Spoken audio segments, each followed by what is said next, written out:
9ನೇ ತರಗತಿಯ first language Kannada ಮಕ್ಕಳಿಗೆ ಬೆಳಗಿನ ಶುಭೋದಯಗಳು. ಮಕ್ಕಳೇ, ಈ ದಿನ ನಾವು ಪೂರಕ ಪಾಠವಾಗಿರುವ ರಂಜಾನ್ ಸುರಕುಂಭ ಮತ್ತು ಸಂಭ್ರಮದ ಜೋಕಾಲಿ, ಪೂರಕ ಪಾಠದಲ್ಲಿ 2ನೇ ಪಾಠ ರಂಜಾನ್ ಸುರಕುಂಭ ಮತ್ತು ಸಂಭ್ರಮದ ಜೋಕಾಲಿ ಅನ್ನುವಂತಹ ಪಾಠವನ್ನು ಈ ದಿನ ನಾವು ನೋಡೋಣ. ಮಕ್ಕಳೇ, ಈ ಪಾಠವನ್ನು ಕೆ ನೀಲಾ ಅವರು ಬರೆದಿದ್ದಾರೆ. ಮಕ್ಕಳೇ, ಈ ಪೂರಕ ಪಾಠಕ್ಕೆ ಕವಿ ಪರಿಚಯ ಅಷ್ಟು ಇಂಪಾರ್ಟೆಂಟ್ ಆಗಿ ಬೇಕಾಗಿಲ್ಲ. ಪೂರಕ ಪಾಠದಿಂದ ಯಾವಾಗಲೂ ಕವಿ ಪರಿಚಯ ಬರೋದೇ ಇಲ್ಲ. ಆದ್ದರಿಂದ ಕವಿ ಪರಿಚಯ ಇಲ್ಲಿ ಅವಶ್ಯಕತೆ ಇರೋದಿಲ್ಲ. ಆದ್ದರಿಂದ ನಾನು ಕವಿ ಪರಿಚಯವನ್ನು ನಿಮಗೆ ಮಾಡಿಸ್ತಾ ಇಲ್ಲ. ಕವಿ ಪರಿಚಯ ಬೇಕಾಗಿಲ್ಲ. ಮಕ್ಕಳ, ಈಗ ನಾವು ಪಾಠಕ್ಕೆ ಬರೋಣ. ರಂಜಾನ್ ಸುರಕುಂಭ ಮತ್ತು ಸಂಭ್ರಮದ ಜೋಕಾಲಿ ಅನ್ನುವಂತಹ ಪಾಠವನ್ನು ಈ ದಿನ ನಾವು ನೋಡೋಣ. ಮಕ್ಕಳೇ, ಇದರಲ್ಲಿ ನಿಮಗೆ FA2ಗೆ ಈ ಪಾಠದಿಂದ ಪ್ರಶ್ನೋತ್ತರಗಳು ಬರುವ ಸಂಭವ ಇರುತ್ತೆ. ಮಕ್ಕಳೇ ನೋಡಿ, ರಂಜಾನ್ ಸುರಕುಂಭ ಮತ್ತು ಸಂಭ್ರಮದ ಜೋಕಾಲಿ ಅನ್ನುವಂತಹ ಒಂದು ಪಾಠದ ಸಾರಾಂಶ ಏನಪ್ಪಾ ಅಂತ ಹೇಳಿದ್ರೆ, ಮುಸ್ಲಿಂ ಜನಾಂಗ ಮತ್ತು ಹಿಂದೂ ಜನಾಂಗ ಆಚರಣೆ ಮಾಡುವಂತಹ ಒಂದು ಹಬ್ಬಗಳ ಬಗ್ಗೆ ಇಲ್ಲಿ ನಮಗೆ ಲೇಖಕರು ಪರಿಚಯ ಮಾಡಿಸ್ಕೊಡ್ತಾ ಇದ್ದಾರೆ. ರಂಜಾನ್ ಅನ್ನೋದು ಮುಸ್ಲಿಂ ಹಬ್ಬ. ಈ ರಂಜಾನ್ ಹಬ್ಬದಲ್ಲಿ ಅವರು ಮಾಡುವಂತಹ ಸುರಕುಂಭ ಅಂದ್ರೆ ಹಾಲಿನಿಂದ ಮಾಡಿದಂತಹ ಒಂದು ಖಾದ್ಯ, ಅಂದ್ರೆ ಪಾಯಸ. ಅದ್ರ ಬಗ್ಗೆ ಇಲ್ಲಿ ಹೇಳ್ತಾ ಇದ್ದಾರೆ. ಹಾಲಿನಿಂದ ಮಾಡಿದಂತಹ ಒಂದು ಖಾದ್ಯ ಅಥವಾ ಪಾಯಸದ ಬಗ್ಗೆ, ಸುರಕುಂಭದ ಬಗ್ಗೆ ಹೇಳ್ತಾ ಇದ್ದಾರೆ. ಮತ್ತು ನಮ್ಮ ಹಿಂದೂ ಜನಾಂಗದಲ್ಲಿ ಮಾಡುವಂತಹ ನಾಗರ ಪಂಚಮಿ ಹಬ್ಬದಲ್ಲಿ ಆಡುವಂತಹ ಜೋಕಾಲಿ ಅಂದರೆ ಉಯ್ಯಾಲೆ ಆಡುವಂತಹ ಒಂದು ಸಂಭ್ರಮ. ಇದ್ರ ಬಗ್ಗೆ ಅವರು ಬಹಳ ವಿವರವಾಗಿ ನಮಗೆ ತಿಳಿಸ್ಕೊಡ್ತಾ ಇದ್ದಾರೆ. ಇದರಲ್ಲಿ ಜಾಸ್ತಿ ಎಕ್ಸ್ಪ್ಲನೇಷನ್ ಬೇಕಾಗಿಲ್ಲ, ಜಾಸ್ತಿ ವಿವರಣೆನೂ ಬೇಕಾಗಿಲ್ಲ. ಓದ್ಕೊಂಡು ಹೋಗ್ತೀನಿ. ಮಕ್ಕಳೇ, ನಿಮ್ಮ ಹತ್ರ ಟೆಕ್ಸ್ಟ್ ಬುಕ್ ಇದ್ದರೆ ಟೆಕ್ಸ್ಟ್ ಬುಕ್ ನೋಡ್ಕೊಳ್ಳಿ. ಟೆಕ್ಸ್ಟ್ ಬುಕ್ ಇಲ್ಲ ಅಂದರೆ ಈ ಫೋಟೋ ಕಾಪಿನ ನಾನು ನಿಮಗೆ ಕಳಿಸ್ತೀನಿ.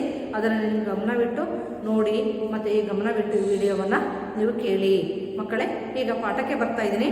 ಪೇಜ್ ನಂಬರ್ 148, ಪೂರಕ ಪಾಠ 2, ರಂಜಾನ್ ಸುರಕುಂಭ ಮತ್ತು ಸಂಭ್ರಮದ ಜೋಕಾಲಿ. ಚಾಂದ್ ಕಾಣಲು ಕಣ್ಣುಗಳು ಮುಗಿಲಂಗಳದತ್ತ ನೆಟ್ಟಿದ್ದವು. ಮಕ್ಕಳೇ, ಇಲ್ಲಿ ಚಾಂದ್ ಅಂತ ಹೇಳಿದ್ರೆ ಚಂದ್ರ. ಚಾಂದ್ ಅಂದ್ರೆ ಚಂದ್ರ. ಚಾಂದ್ ಕಾಣಲು ಕಣ್ಣುಗಳು ಮುಗಿಲಂಗಳದತ್ತ ನೆಟ್ಟಿದ್ದವು. ನಿಮಗೆಲ್ಲ ಈಗಾಗಲೇ ಚೆನ್ನಾಗಿ ಗೊತ್ತಿರ್ಬೋದು, ರಂಜಾನ್ ಹಬ್ಬದಲ್ಲಿ ಅವರು ಚಂದ್ರನ ನೋಡುವವರೆಗೆ ಊಟ ಮಾಡೋದಿಲ್ಲ. ಅಂದರೆ ಹಬ್ಬನೇ ಪೂರ್ಣ ಆಗಲ್ಲ ಅಂತ. ಚಂದ್ರ ಯಾವಾಗ ಕಾಣಿಸ್ತಾನೆ ಅವತ್ತೇ ಅವ್ರಿಗೆ ರಂಜಾನ್ ಹಬ್ಬ. ಆ ದಿನ ಅವ್ರಿಗೆ ಚಂದ್ರ ಕಾಣಿಸ್ಲಿಲ್ಲ ಅಂದರೆ ರಂಜಾನ್ ಹಬ್ಬ ಇಲ್ಲ ಅಂತ ಅರ್ಥ. ಹಾಗೆ ಎಲ್ಲರೂ ಚಂದ್ರನನ್ನು ನೋಡಲು ಮುಗಿಲು ಅಂದರೆ ಆಕಾಶ, ಮುಗಿಲು ಅಂದ್ರೆ ಆಕಾಶದ ಕಡೆಗೆ ಎಲ್ಲರ ಕಣ್ಣುಗಳು ನೆಟ್ಟಿದ್ದವು. ಚಾಂದ್ ಕಾಣಲು ಕಣ್ಣುಗಳು ಮುಗಿಲಂಗಳದತ್ತ ನೆಟ್ಟಿದ್ದವು. ಅಂದರೆ ಎಲ್ಲರೂ ಚಂದ್ರನನ್ನು ನೋಡಲು ಆಕಾಶದ ಕಡೆಗೆ ಅವರು ಮುಖ ಮಾಡಿದ್ರು, ಕಣ್ಣನ್ನು ನೆಟ್ಟಿದ್ರು, ನೋಡ್ತಾ ಇದ್ರು ಅಂತ ಅರ್ಥ. ರಂಜಾನ್ ಹಬ್ಬದ ಸೊಬಗಿಗೆ ಮನ ಕಾತರಿಸುತ್ತಿತ್ತು. ರಂಜಾನ್ ಹಬ್ಬ ಮಾಡೋದಕ್ಕೆ ಚಂದ್ರ ಎಷ್ಟು ಗಂಟೆ ಬರ್ತಾನೆ, ಚಂದ್ರ ಎಷ್ಟೊತ್ತು ಬರ್ತಾನೆ ಅಂತ ಎಲ್ಲರೂ ಕಾತರದಿಂದ ಕಾಯ್ತಾ ಇದ್ರು. ಕಂಜೂಸ್ ಅಂದರೆ ಜಿಪುಣ. ತಮ್ಮನಾದ ಮೆಹರಾಜ್ನ ಹೆಂಡತಿ ಆಲಿಯಾಳ ಹೃದಯ ತುಂಬ ದೊಡ್ಡದು. ಅದಕ್ಕೆಂದೇ ಪ್ರತಿ ವರ್ಷ ರಂಜಾನ್ ಹಬ್ಬಕ್ಕೆ ಹೊಸ ಬಟ್ಟೆಗಳು ಅವಳಿಂದ ಉಡುಗೊರೆಯಾಗಿ ಬರುತ್ತವೆ. ಕಡೆಗೂ ಚಾಂದ್ ಅಂದರೆ ಚಂದ್ರ ಮುಖ ತೋರಿದ ಮೇಲೆ ಹಬ್ಬದ ಸಡಗರಗಳು ಶುರುವಾದವು. ಹಿಂದಿನ ರಾತ್ರಿ ನಗರದ ಬಜಾರೆಲ್ಲ ಬೆಳಕಿನ ಜಗಮಗದಿಂದ ಹೊಳೆಯುತ್ತಿತ್ತು. ಉಪವಾಸ ಆರಂಭವಾದ ಮೇಲೆ ಹೆಚ್ಚು ಕಡಿಮೆ ರಾತ್ರಿಗಳು ಹಗಲಾಗಿರುತ್ತವೆ. ದೀಪಾವಳಿಯ ಸಾಲು ದೀಪಗಳು ಹೊಳೆದಂತೆ ದಸ್ತರ್ ಖಾನಾದ ಮೇಲೆ ರಂಜಾನ್ ಹಬ್ಬದ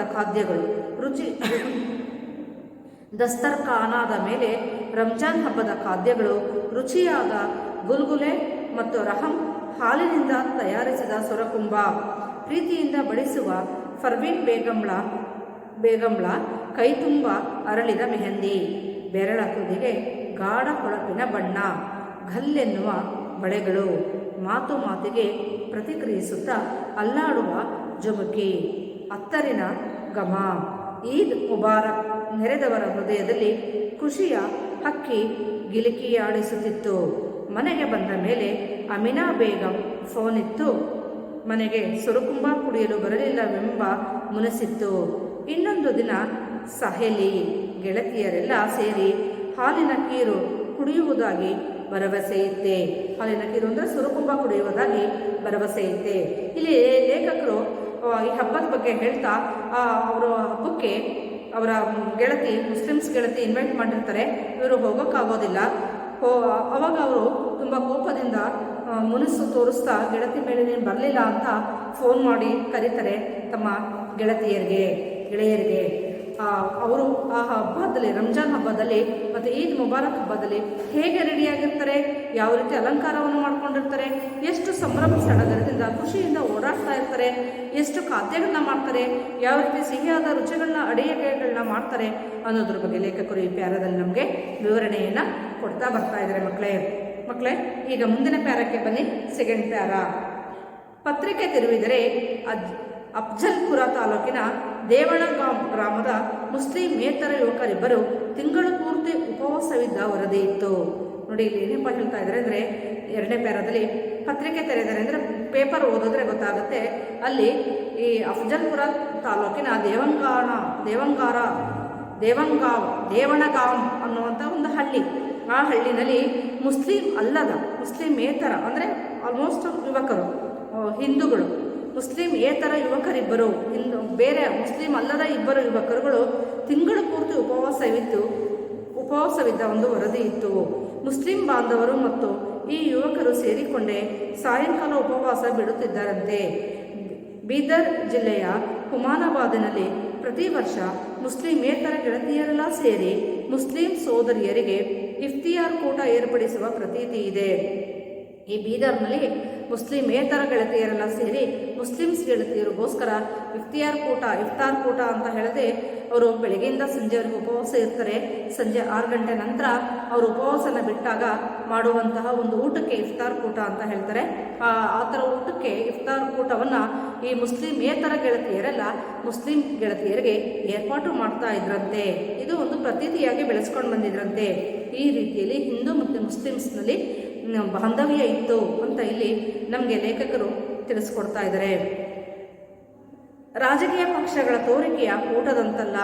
ರಾಜಕೀಯ ಪಕ್ಷದವರು ಏನು ಮಾಡ್ತಾರೆ, ಅವ್ರು ತೋರಿಸ್ಕೊಳ್ಳೋದಕ್ಕೋಸ್ಕರ, ಅವರು ಮತವನ್ನು ಯಾಚಿಸೋದಕ್ಕೋಸ್ಕರ, ತಾವು ಸಿಂಪತಿಯನ್ನು ಅಥವಾ ಕರುಣೆಯನ್ನು ನಾವೇನೋ ಮಾಡ್ಕೊಡ್ತಾ ಇದ್ದೀವಿ ಇವರಿಗೆ ಅಂತ ಒಂದು ಧೋರಣೆಗೋಸ್ಕರ ರಾಜಕೀಯದವರು ಏನು ಮಾಡ್ತಾರೆ, ಇಷ್ಟ ಇಲ್ಲದೇ ಇದ್ರೂ ಒಂದು ಏರ್ಪಾಟನ್ನು ಮಾಡ್ತಾರೆ ಈ ಥರದ್ದು. ಆದರೆ ಆ ರೀತಿ ಅಲ್ಲ, ರಾಜಕೀಯದವ್ರ ಥರ ತೋರಿಕೆಗೆ ಮಾಡ್ತಾ ಇಲ್ಲ. ಇಲ್ಲಿ ಪ್ರತಿ ವರ್ಷವೂ ಆ ಗೆಳತಿಯರ ಬಾಂಧವ್ಯ ಹಾಗೆ ಬೆಳೆಸ್ಕೊಂಡು ಬಂದು ಈ ಮುಸ್ಲಿಮ್ಸ್ ಗೆಳತಿಯರಿಗೆಲ್ಲ, ಬೇರೆ ಹಿಂದೂ ಗೆಳತಿಯರಾಗ್ಬೋದು ಅಥವಾ ಮುಸ್ಲಿಮೇತರ ಗೆಳತಿಯರಾಗ್ಬೋದು, ಇಫ್ತಾರ್ ಕೂಟವನ್ನು ಅವರು ಮಾಡ್ತಾಯಿದ್ರು.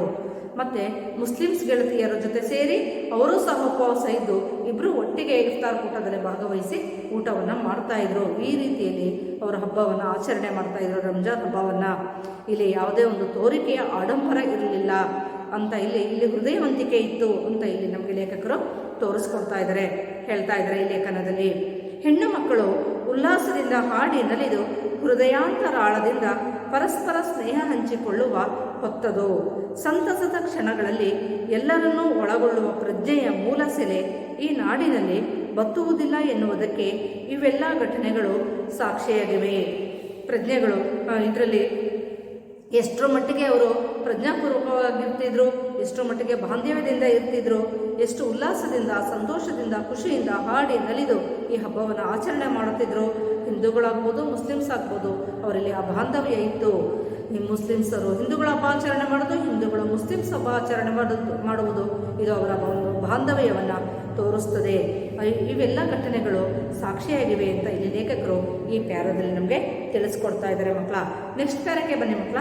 ಕ್ಯಾಲೆಂಡರಿನತ್ತ ಕಣ್ಣು ಹಾಯಿಸಿದರೆ 2ನೆಯ ದಿನ ನಾಗರ ಪಂಚಮಿ ಹಬ್ಬ. ಇನ್ನು ಕ್ಯಾಲೆಂಡರ್ ಕಡೆ ನೋಡಿದ್ರೆ ಇನ್ನು ರಂಜಾನ್ ಹಬ್ಬ ಆದ ನೆಕ್ಸ್ಟ್ ಡೇ ನಾಗರ ಪಂಚಮಿ ಹಬ್ಬ ಇತ್ತು. ಆ ನಾಗರ ಪಂಚಮಿ ಹಬ್ಬ ಅಂಗಳದಲ್ಲಿ ನೆರೆದಿದ್ದ ಗೆಳತಿಯರು ತಮ್ಮಲ್ಲೇ ಚರ್ಚಿಸುತ್ತಿದ್ದರು. ಇಲ್ಲಿ ಗೆಳತಿಯರು ಅಂತ ಹಾಕಿದರೆ ಗೆಳತಿಯರು ಅಂದರೆ ಹೆಂಗಸರು ಗೆಳತಿಯರು ತಮ್ಮಲ್ಲೇ ಚರ್ಚಿಸುತ್ತಿದ್ದರು, ತಮ್ಮಲ್ಲೇ ಮಾತಾಡ್ಕೊಳ್ತಾ ಇದ್ರು. ಗೊರಲಿ ಕಟ್ಟಿದ್ದ ಹುತ್ತದಲ್ಲಿ ಹಾವಿರುವುದನ್ನು ಭ್ರಮಿಸಿ ಹಾಲು ಹಾಕಿ ಜೋಳದ ಅಳ್ಳಿಟ್ಟು ಚೆಲ್ಲಾಡಿ ನೈವೇದ್ಯ ಕೊಡುವುದು ಅಂತೆಲ್ಲ ನೆನಪಿಸಿಕೊಳ್ಳುತ್ತಿದ್ದರು. ತಾವು ನಾಗರ ಪಂಚಮಿ ದಿನ ಹುತ್ತದ ಹತ್ರ ಹೋಗಿ ಹಾಲು ಹಾಕಿ ಯಾವ ಥರ ನೈವೇದ್ಯವನ್ನು ಮಾಡ್ತಾ ಇದ್ರು ಅನ್ನೋದನ್ನು ಇಲ್ಲಿ ಹೇಳ್ತಾ ಇದ್ದಾರೆ. ಅದರಲ್ಲೊಬ್ಬಳು ತಟ್ಟನೆ ಬಸವಣ್ಣನ ವಚನ ನೆನಪಿಸಿದಳು. ಕಲ್ಲ ನಾಗರ ಕಂಡರೆ ಹಾಲೆರೆ ಎಂಬುವರಯ್ಯ, ದಿಟದ ನಾಗರ ಕಂಡರೆ ಕೊಲ್ಲೆಂಬುವರಯ್ಯ. ಬಸವ ಕೇಂದ್ರದವರು ನಾಗರ ಪಂಚಮಿಯ ದಿನ ಹುತ್ತದ ಹತ್ತಿರ ದೊಡ್ಡ ಬಗೋಣಿ ಇಟ್ಟುಕೊಂಡು ಹುತ್ತಕ್ಕೆ ಸುರಿದ ಹಾಲು ಹಾವು ಕುಡಿಯುವುದಿಲ್ಲ ಎಂದು ಮೈಕಿನಲ್ಲಿ ಹೇಳುತ್ತಾ ಜಾಗೃತಿ ಕಾರ್ಯಕ್ರಮ ನಡೆಸಿದ್ದು ಮತ್ತು ಹಾಲನ್ನು ಬಗೋಣಿಯಲ್ಲಿ ಶೇಖರಿಸಿಕೊಂಡು ಅನಾಥಾಶ್ರಮದ ಮಕ್ಕಳಿಗೆ ಕೊಟ್ಟು ಬಂದಿದ್ದು ನೆನಪಾಯಿತು. ಈ ಬಸವ ಕೇಂದ್ರದ ಅದು ಬಸವ ಕೇಂದ್ರ ಅಂತ ಹೇಳಿಬಿಟ್ಟು ಒಂದೊಂದು ಅಲ್ಲಲ್ಲಿ ಅಸೋಸಿಯೇಷನ್ ಮಾಡ್ಕೊಂಡಿರ್ತಾರೆ, ಸಮೂಹ ಚಟುವಟಿಕೆಯನ್ನು ಮಾಡ್ಕೊಂಡಿರ್ತಾರೆ, ಸಂಘ ಮಾಡ್ಕೊಂಡಿರ್ತಾರೆ. ಅವರೇನು ಮಾಡ್ತಾಯಿದ್ರು, ನಿಜವಾಗಿಯೂ ಹಾವು ಹಾಲು ಕುಡಿಯೋದಿಲ್ಲ, ಹಾವು ಮಾಂಸಾಹಾರಿ, ಅದು ಹಾಲು ಕುಡಿಯೋದಿಲ್ಲ, ಹಾವು ಏನಾದರೂ ಹಾಲು ಕುಡಿದ್ರೆ ಸುತ್ತೋಗುತ್ತೆ, ಅದಕ್ಕೆ ಹಾಲು ಆಗೋದಿಲ್ಲ ಅಂತ ಕೆಲವರು ಹೇಳ್ತಾರೆ. ವಿಜ್ಞಾನಿಗಳು ಸಹ ಹೇಳ್ತಾರೆ. ಹಾವು ತಿನ್ನೋದು ಬರೀ ಇಲಿಗಳು, ಸಣ್ಣ ಸಣ್ಣ ಪುಟ್ಟ ಕಪ್ಪೆಗಳು, ಇಲಿಗಳು, ಈ ರೀತಿ ಪ್ರಾಣಿಗಳನ್ನ ಅದು ತಿನ್ನುತ್ತೆ ಹಾವು. ಅಂಥದ್ದು ಹಾವು ಹೇಗೆ ಹಾಲು ಕುಡಿಯುತ್ತೆ? ಅದು ಒಂದು ನಮ್ಮ ಮೂಢನಂಬಿಕೆ. ಹಾವು ಹಾಲು ಕುಡಿಯೋದಿಲ್ಲ, ಹುತ್ತಕ್ಕೆ ನೀವು ಹಾಲು ಹಾಕಬೇಡಿ. ಆ ಹುತ್ತಕ್ಕೆ ಹಾಕೋ ಹಾಲೆಲ್ಲ ಇಲ್ಲಿ ಈ ಬಗೂನಿಗೆ ಹಾಕಿ, ಅಂದರೆ ಈ ಬೋಸಿಗೆ ಹಾಕಿ, ಉಪಯೋಗ ಆಗುತ್ತೆ, ಬೇರೆಯವ್ರಿಗೆ ಉಪಯೋಗ ಆಗುತ್ತೆ ಅಂತ ಅಲ್ಲಿ ಬಂದಂಥ ಜನಗಳಿಗೆಲ್ಲರಿಗೂ ಕೇಳಿಕೊಂಡು ದೊಡ್ಡ ದೊಡ್ಡ ಪಾತ್ರೆ ಇಟ್ಟು, ಬಗೋಣಿ ಇಟ್ಟು, ಅಂದರೆ ದೊಡ್ಡ ಪಾತ್ರೆ ಆಗ್ಬೋದು, ಎತ್ತರವಾದ ಪಾತ್ರೆಗಳು, ದೊಡ್ಡ ಬೋಸಿ, ಅದ್ರ ತುಂಬ ಹಾಲನ್ನು ತುಂಬಿಕೊಂಡೋಗಿ ಅನಾಥಾಶ್ರಮಕ್ಕೆ ಅವರು ಕೊಟ್ಬಿಟ್ಟು ಬರ್ತಾಯಿದ್ರು. ಈ ರೀತಿಯಲ್ಲಿ ಜನರಲ್ಲಿ ಜಾಗೃತಿಯನ್ನು ಮೂಡಿಸ್ತಾಯಿದ್ರು, ಎಚ್ಚರಿಕೆಯನ್ನು ಕೊಡ್ತಾಯಿದ್ರು. ತಾವು ಇಟ್ಕೊಂಡಿದ್ದಂಥ ಮೂಢನಂಬಿಕೆಯನ್ನು ಅವರು ಅಳಿಸಾಕಿ ಇದರಿಂದ ಜನಗಳಿಗೆ ಉಪಯೋಗ ಮಾಡಿ ಅಂತ ಹೇಳ್ತಾಯಿದ್ರು. ಈ ರೀತಿ ಮಾಡುವಾಗ ಬಸವಣ್ಣನವರ ಒಂದು ವಚನ ನೆನಪಾಗುತ್ತೆ. ಕಲ್ಲ ನಾಗರ ಕಂಡರೆ, ಕಲ್ಲಲ್ಲಿರುವಂಥ ನಾಗರ ಪ್ರತಿಮೆನ ಪ್ರತಿಷ್ಠಾಪನೆ ಮಾಡಿರೋದು ನೋಡಿದ ತಕ್ಷಣ ಹೋಗ್ಬಿಟ್ಟು ಹಾಲೇ ಇರ್ತಾರೆ, ಆದರೆ ಕಲ್ಲು ಹಾಲು ಕುಡಿಯೋದಿಲ್ಲ. ನಿಜವಾದ ಹಾವು ಏನಾರು ಅಲ್ಲಿ ಬಂದುಬಿಟ್ರೆ ಹೆದರ್ಕೊಂಡು ಹಿಂದೆ ಓಡಿ ದೊಣ್ಣೆ ತೊಗೊಂಡು ಅಟ್ಟಾಡಿಸಿ ಹೊಡಿತಾರೆ. ಆ ನಿಜವಾದ ಹಾವಿಗೆ ಹಾಲೇ ಹಾಕಲ್ಲ. ಆದರೆ ಕಲ್ಲು ಕುಡಿದೇ ಇರೋ ಕಲ್ಲಿಗೆ ಲೀಟ್ರ್ಗಟ್ಟಲೆ ಹಾಲನ್ನ ಸುರಿದು ಇಡ್ತಾರೆ. ಆದ್ದರಿಂದ ಜನ ಈ ರೀತಿ ಮೂಢನಂಬಿಕೆಯನ್ನು ಇಟ್ಕೊಂಡಿದ್ದಾರೆ ಅಂತ ಹೇಳಿ ಬಸವಣ್ಣನವರು ತಮ್ಮ ವಚನದಲ್ಲೇ ನಮಗೆ ಎಚ್ಚರಿಕೆಯನ್ನು ಕೊಟ್ಟಿದ್ದಾರೆ ಅಂತ ಇಲ್ಲಿ ಹೇಳ್ತಾ ಇದ್ದಾರೆ. ನೆಕ್ಸ್ಟ್ ಪ್ಯಾರಾ ಮತ್ತು ಪೇಜ್ಗೆ ಬನ್ನಿ ಮಕ್ಕಳ. Page number 149. ಈಗ ಇಲ್ಲಿಂದ ಪ್ರಾರಂಭ ಮಾಡೋಣ. ಈಗ ನಾವೇನು ಮಾಡುವುದು? ಈ ಹೆಣ್ಣು ಮಕ್ಕಳಂತೂ ಹಬ್ಬ ಆಚರಿಸಲಿಕ್ಕಿದೆ, ತನ್ಮೂಲಕ ಸಂತೋಷ ಹಂಚಿಕೊಳ್ಳಲಿಕ್ಕಿದೆ. ಎಲ್ಲ ಭೇದ ಭಾವದ ಗೆರೆ ಅಳಿಸಿ ಖುಷಿಯಾಗಿರುವುದೆಂದರೆ ಯಾರಿಗೆ ಬೇಡ? ಸರಿ, ಕಾಲೋನಿಯ ಗಾರ್ಡನ್ ದೊಡ್ಡದು, ದೊಡ್ಡ ಮರಕ್ಕೆ ಜೋಕಾಲಿ ಕಟ್ಟಿದೆವು. ಅನೇಕರು ಹುತ್ತ, ಹಾವು, ಹಾಲು ಕೈಬಿಟ್ಟರು. ಹಬ್ಬದಡಿಗೆ ಉಂಡು ಸಾಯಂಕಾಲದ ಹೊತ್ತಿಗೆ ಬಣ್ಣ ಬಣ್ಣದ ಸೀರೆ ಉಟ್ಟ ಹೆಣ್ಣು ಮಕ್ಕಳು ಗಾರ್ಡನಿನತ್ತ ಹೆಜ್ಜೆ ಹಾಕಿದರು. ಪಂಚಮಿಯ ಹಿಂದಿನ ದಿನ ಉಪವಾಸ. ರಾತ್ರಿ ಕೈಗೆ ಹಚ್ಚಿಕೊಂಡ ಮೆಹಂದಿಯ ಪರಿಮಳ ಆರಿರಲಿಲ್ಲ. ತಲೆಗೆ ಮುರಿದ ಮಲ್ಲಿಗೆಯ ಸುವಾಸನೆ ಬೆರೆತು ವಾತಾವರಣಕ್ಕೆ ಕರೆನೆ ಅದ್ಭುತ ಕಳೆ ಬಂತು. ಮಕ್ಕಳಿಗಂತೂ ಇನ್ನಿಲ್ಲದ ಸಂಭ್ರಮ. ನೆಲ ಮುಗಿಲನ್ನು ಏಕಗೊಳಿಸಿ ಜೀಕುವ ಪರಿಗೆ ಹಕ್ಕಿ ಪಕ್ಕಿಗಳು ಪುರ್ರೆಂದು ಹಾರಬೇಕು. ಕಣ್ಣ ನೋಟದ ಒಂದೇ ಜಲಕಿನಲ್ಲಿಯೇ ಬಲು ಬೇಗ ಭೂಮಿಯ ಸಕಲವನ್ನೂ ಗಿರ್ರೆನಿಸಬೇಕು. ಅವೆಲ್ಲ ಜೋಕಾಲಿ ಹಬ್ಬದ ಸಂಭ್ರಮ ಸವಾಲುಗಳು. ಅವು ಸೃಷ್ಟಿಸುವ ಕುತೂಹಲ ಖುಷಿಗೊಂದು ಮಿತಿಯೇ ಇರುವುದಿಲ್ಲ. ನನಗೆ ಜೋಕಾಲಿ ಆಟದ ಸ್ಪರ್ಧೆಗಳು ನೆನಪಾದವು. ಜೋಕಾಲಿ ಆಡುವವರು ಜೀಕಿ ಮೇಲಕ್ಕೇರಿ ಅತ್ಯಂತ ಎತ್ತರಕ್ಕೆ ಕಟ್ಟಿದ ಕೊಬ್ಬರಿ ಅಥವಾ ಜಿಲೇಬಿ ಕಚ್ಚಿ ತರಬೇಕು. ಅದೊಂದು ಸಾಹಸ. ಕೃಷಿ ಮೂಲ ಹಬ್ಬಗಳ ನಾನಾ ನಮೂನೆಯ ಸಾಂಸ್ಕೃತಿಕ ಸ್ಪರ್ಧೆಗಳಲ್ಲಿ ಜೋಕಾಲಿ ಆಟವು ಒಂದು. ಈ ಸ್ಪರ್ಧೆಯಲ್ಲಿ ಹೆಂಗಸರ ಸಂಭ್ರಮವು ರೆಕ್ಕೆ ಕಟ್ಟಿಕೊಂಡು ಹಾರಾಡುತ್ತಿರುತ್ತದೆ.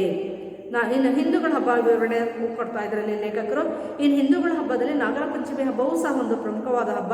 ಈ ನಾಗರ ಪಂಚಮಿ ಹಬ್ಬದ ದಿನ ಕಂಪಲ್ಸರಿ ಎಲ್ಲ ಹೆಣ್ಣು ಮಕ್ಕಳು ತಾಯಿ ಮನೆಗೆ ಬರ್ತಾರೆ. ಅಲ್ಲಿ ಅತ್ಯಂತ ಸಂಭ್ರಮದಿಂದ ಎಲ್ಲ ಥರದ ಖುಷಿಯಿಂದ ಅಡುಗೆ ಮಾಡಿ, ಊಟ ತಿಂದು, ಹಾಡಿ, ಹಸೆ ಹಾಡಿ, ಎಲ್ಲ ರಂಗೋಲಿ ಹಾಕಿ ಎಲ್ಲ ಮಾಡಾದ್ಮೇಲೆ ಎಲ್ಲರೂ ತೋಪುಗಳು ಇರುವಂತಹ ಜಾಗಕ್ಕೆ ಅಂತ ಗಾರ್ಡನ್ ಕಡೆಗೆ ಬರ್ತಾರೆ. ಅಲ್ಲಿ ಬಂದು ದೊಡ್ಡ ದೊಡ್ಡ ಮರಕ್ಕೆ ಅಲ್ಲಿ ದೊಡ್ಡ ಜೋಕಾಲಿಯನ್ನು ಕಟ್ಟಿರ್ತಾರೆ. ಆ ಜೋಕಾಲಿ ಆಡಬೇಕು. ಜೋಕಾಲಿ ಆಡೋದು ಬಹಳ ತಮಾಷೆ ಅಲ್ಲ, ಬಹಳ ಸೀರಿಯಸ್. ಆ ಜೋಕಾಲಿ ಆಡಿ ಆ ಮರದ ತುದಿಗೆ ಅಲ್ಲಿ ಏನಾದರೂ ಒಂದು ಮಡಕೆ, ಮೊಸರಿನ ಮಡಕೆ ಏನೋ ಒಂದು ಕಟ್ಟಿರ್ತಾರೆ, ಅದೇನು ಮಡಕೆ ಅಥವಾ ಇನ್ನೇನಾದರೂ ಒಂದು ಕಟ್ಟಿರ್ತಾರೆ. ಹಣ್ಣುಗಳು, ಬಾಳೆಹಣ್ಣು, ಗೊನೆ ಈ ಥರ ಎಲ್ಲ ಕಟ್ಟಿರ್ತಾರೆ. ಆ ಜೋಕಾಲಿ ಆಡ್ತಾ ಜಿಗ್ತಾ ಸ್ಪೀಡಾಗಿ ಹೋಗಿ ದೂರದಲ್ಲಿರುವಂತಹ ಆ ಒಂದು ಗುರಿಯನ್ನು ತಲುಪಿ ಆ ಹಣ್ಣಾಗ್ಬೋದು, ಅದನ್ನು ಅವ್ರಿಗೆ ನಿರ್ದಿಷ್ಟ ಗುರಿಗೆ ತಲುಪಿಸಿರ್ತಾರಲ್ಲ ಅದನ್ನು ಮುಟ್ಟಿ ಬರಬೇಕು. ಅದು ಮುಟ್ಟಿ ಕಿತ್ಕೊಂಡು ಬಂದವನು ಗೆದ್ದ ಸ್ಪರ್ಧೆಯಲ್ಲಿ ಅಂತ. ಈ ರೀತಿ ಜೋಕಾಲಿ ಸ್ಪರ್ಧೆ ಅಂತ ಇಟ್ಟಿರ್ತಾರೆ. ಇದನ್ನು ನೋಡೋದಕ್ಕೆ ಜನ ಎಲ್ಲ ಸೇರಿರ್ತಾರೆ. ಹೆಂಗಸರಂತೂ ಬಹಳ ಖುಷಿಯಿಂದ ಕೇಕೆ ಹಾಕ್ತಾ ಬಹಳ ಸಂತೋಷದಿಂದ ಅಲ್ಲಿ ಆ ಜೋಕಾಲಿ ಆಟ ನೋಡೋದಕ್ಕೆ ಅಲ್ಲಿ ಬಂದಿರ್ತಾರೆ. ಈ ರೀತಿ ಸ್ಪರ್ಧೆ ಏರ್ಪಡಿಸಿ ಹಬ್ಬವನ್ನು ಅವರು ಸಂಭ್ರಮದ ರೀತಿಯಲ್ಲಿ ಮಾಡ್ತಾರೆ. ಆಟ ಆಡ್ತಾ ಹಬ್ಬವನ್ನು ಸಂಭ್ರಮಿಸ್ತಾರೆ ಅಂತ ಇಲ್ಲಿ ಈ ಪ್ಯಾರದಲ್ಲಿ ನಮಗೆ ಹೇಳ್ತಾ ಇದ್ದಾರೆ. ಮಕ್ಕಳೇ, ಈಗ ನೆಕ್ಸ್ಟ್ ಪ್ಯಾರಕ್ಕೆ ಬನ್ನಿ. ಹೈದರಾಬಾದ್ ಕರ್ನಾಟಕದ ಹೆಣ್ಣು ಮಕ್ಕಳು ಗಂಡನ ಮನೆಯ 4 ಗೋಡೆಗಳ ನಡುವೆ ಎಷ್ಟೆಲ್ಲ ನಿರ್ಬಂಧಗಳಲ್ಲಿ ಬದುಕು ಸೆಣಸುತ್ತಾ ಜಿಂದಾಗಾಣಿಯನ್ನು ಮುನ್ನಡೆಸುತ್ತಿದ್ದರು. ಇಲ್ಲಿ ಹೈದರಾಬಾದ್ ಕರ್ನಾಟಕದ ಹೆಣ್ಮಕ್ಳ ಬಗ್ಗೆ ಮಾತಾಡ್ತಾ ಇದ್ದಾರೆ.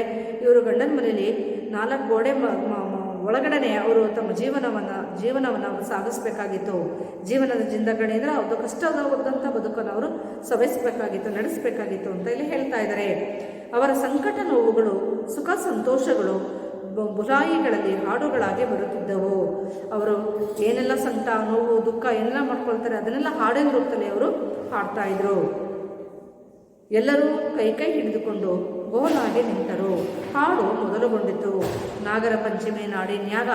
ಇಲ್ಲಿ ಅಷ್ಟು ಕಷ್ಟ ಇದ್ರೂ ಸಹ ಅವರು ತಾಯಿ ಮನೆಗೆ ಬಂದಾಗ ಈ ನಾಗರ ಪಂಚಮಿ ಹಬ್ಬದಲ್ಲಿ ಸೇರಿ ಹಾಡಿ ಎಲ್ಲರೂ ಒಟ್ಟಿಗೆ ಸೇರಿಕೊಂಡಾಗ ಅವರು ಆ ಹಾಡನ್ನು ಹೇಳ್ತಾ ಇದ್ರು. ಎಲ್ಲರೂ ಒಟ್ಟಾಗಿ ಗೋಲಾಗಿ ಅಂದರೆ ವೃತ್ತಾಕಾರದಲ್ಲಿ ನಿಂತು ಒಬ್ಬೊಬ್ಬರು ಒಂದೊಂದು ಕೈ ಹಿಡ್ಕೊಂಡು ಕೈ ಮಿಲಾಯಿಸ್ಕೊಂಡು ಈ ಹಾಡನ್ನು ಹಾಡ್ತಾ ಇದ್ರು. ನೋಡಿ, ಈಗ ನಾಗರ ಪಂಚಮಿ ನಾಡಿನ್ಯಾಗ ನಾರ್ಯಾರ ಹಬ್ಬ ಏನು ಹುಬ್ಬ ಸುವನಾರಿ ಹಂಚಿಕೇನು ಮಾಡಲಿ ತಂಗಿ ಎಚ್ಚ ತರಲಾಕ ಈಗ ಮುಂಚಿನಂಗ ದಿನಮಾನಿಲ್ಲ ಎಲ್ಲ ಮಾಡೋದಕ್ಕ ಸುವನಾರಿ. ಇಲ್ಲಿ ಈ ರೀತಿ ಒಂದು ಜನಪದ ಗೀತೆಯನ್ನು ಹಾಡಿನ ಬಗ್ಗೆ ಇರುವ ನಾಗರ ಪಂಚಮಿ ಬಗ್ಗೆ ಇರುವ ಒಂದು ಜನಪದ ಗೀತೆಯನ್ನು ಇಲ್ಲಿ ಹೇಳ್ತಾ ಇದ್ದಾರೆ. ನಾಗರ ಪಂಚಮಿ ನಾಡಿನ್ಯಾಗ. ಇಡೀ ನಾಗರ ಪಂಚಮಿ ಹಬ್ಬ ಇಡೀ ನಾಡಿನಲ್ಲೆಲ್ಲ ತುಂಬೋಗಿದೆ. ನಾರ್ಯಾರ ಹಬ್ಬ ಏನು ಹುಬ್ಬ. ನಾರ್ಯಾರ ಅಂತ ಹೇಳಿದ್ರೆ ಇದೆಲ್ಲ ನಾರಿಯರ ಹಬ್ಬ, ಹೆಣ್ಣು ಮಕ್ಕಳ ಹಬ್ಬ. ನಾಗರ ಪಂಚಮಿ ಹಬ್ಬ ಅಂದರೆ ಅದು ಹೆಣ್ಣು ಮಕ್ಕಳ ಹಬ್ಬ.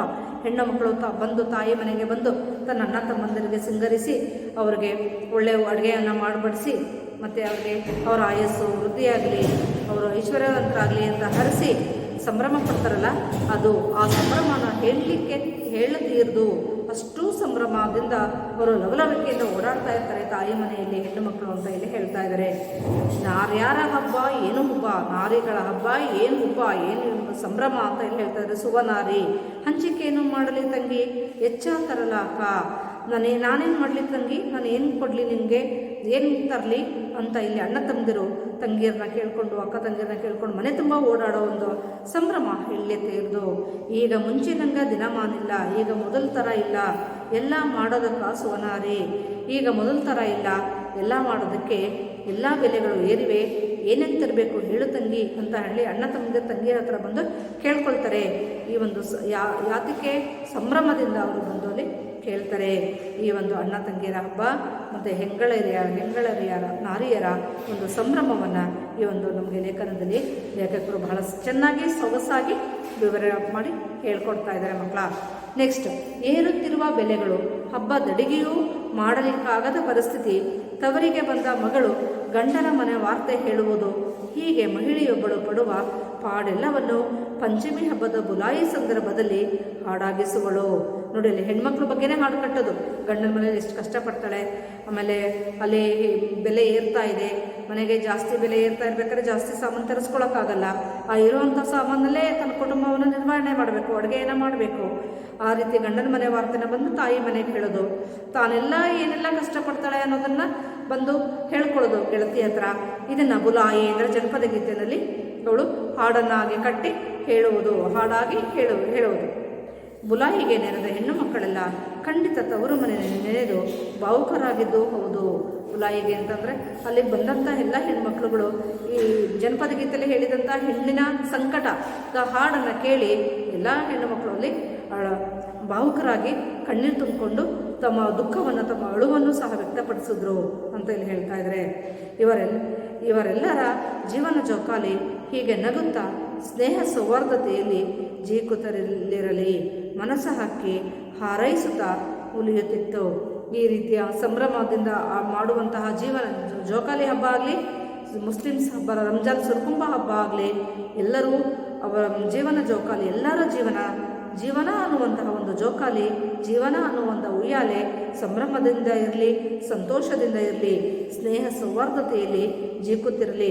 ಪ್ರತಿಯೊಬ್ಬರು ಹಿಂದೂ ಆಗ್ಬೋದು, ಮುಸ್ಲಿಮ್ಸ್ ಆಗ್ಬೋದು, ಸ್ನೇಹದಿಂದ ಸೌಹಾರ್ದದಿಂದ ಇರಲಿ, ಹೀಗೆ ಮುಂದುವರ್ಕೊಂಡು ಹೋಗಲಿ, ಹೀಗೆ ಇರಲಿ ಅಂತ ಇಲ್ಲಿ ಮನಸ ಹಾಕಿ ಹಾರೈಸುತ್ತಾ ಉಲಿಯುತ್ತಿತ್ತು. ಲೇಖಕರು ಹಾಗೆ ಮನಸಾರೆ ಹಾರೈಸಿ ಈ ರೀತಿ ಸಂಭ್ರಮ, ಜೋಕಾಲಿ, ಹಿಂದೂ ಮುಸ್ಲಿಮ್ಸ್ ಮಧುರ ಬಾಂಧವ್ಯ, ಸ್ನೇಹ ಹೀಗೆ ಬೆಳೆಸ್ಕೊಂಡು ಹೋಗಲಿ, ಹೀಗೆ ಮುಂದುವರಿಯಲಿ ಅಂತ ಲೇಖಕರ ಮನಸ್ಸು ಉಲಿಯುತ್ತಿತ್ತು, ಹಾರೈಸುತ್ತಿತ್ತು ಅಂತ ಇಲ್ಲಿ ಲೇಖಕರು ಹೀಗೆ ಹೇಳ್ತಾ ಈ ಒಂದು ಲೇಖನವನ್ನು ಅಂದರೆ ಪ್ರಬಂಧವನ್ನು ಅಂದರೆ ಈ ಪಾಠವನ್ನು ಇಲ್ಲಿಗೆ ಮುಗಿಸಿದ್ದಾರೆ. ಮಕ್ಕಳೇ ಈಗ ಇಲ್ಲಿಗೆ ರಂಜಾನ್ ಸುರಕುಂಭ ಮತ್ತು ಸಂಭ್ರಮದ ಜೋಕಾಲಿ ಅನ್ನುವಂತಹ ಪಾಠ ಮುಗಿತು.